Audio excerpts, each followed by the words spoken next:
আমার ছেলে গরুর জন্য খুব অস্থির, দেখলি খুব পাগল হয়ে মতো করছে। আর কোরবানি ঈদ যেহেতু বাচ্চাদের ঈদই আসলে আমাদের আনন্দ, বাচ্চাদের জন্য আসা। আর বাজার দর যদি বলেন, একটু মনে হচ্ছে আমার কাছে একটু বেশি মনে হচ্ছে, কিন্তু বাজার দর একটু বেশি হলেও মোটামুটি গরু এখানে অনেক, কিন্তু খুব ভালো লাগছে এখানে এসে বাচ্চাদেরকে নিয়ে।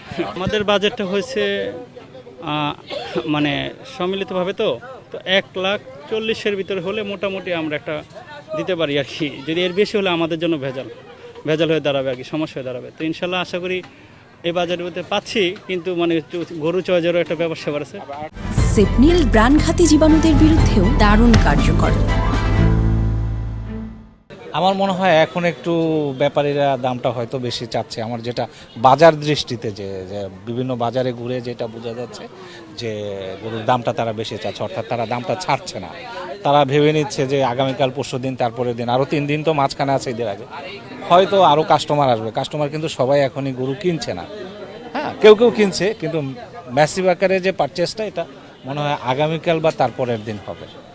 তো সেই হিসাবে দাম তারা বেশি চাচ্ছে। আমি বলবো এগুলো এত দামে এইগুলো হয় না, তার কারণ আমাদের তো দীর্ঘ 20-25 বছর যাবতীয় গরু কুরবানি দিই, গরু কিনি, কম বেশি সবটাই হয়, বাট এখানে একটু বেশি মনে হচ্ছে। আমি গরু দেখতে এসেছি, এখানকার গরুগুলা দেখতে এসেছি। হ্যাঁ, আমি দেখিনি এখনো ভালো করে, আজকে দেখবো, ভালো দামে কম দামে পেলে ভালো একটা নিব। কি তারা তো ওনারা তো বলবেই, আর আমার না হলেও আমি দিব না। ওনারা যত কম হইলে পারে আর আমরা যত একটু বেশি হলে ভালো হয়, এই জন্য অবশ্যই পারবে। আর আশা করি ফেরত যাবে না। আর যাই হোক, আমার নসিবে যেটুকু আছে সেটুকু তো হবাই দিই। বাজারটা এখন বর্তমান ধরেন তেমন একটা বেচা কিনা শুরু হয় নাই, বোঝা যাবে কালকের দিনটা গেলে যে কেরম বেচা কিনা হবে আর কেরম বাজার হবে।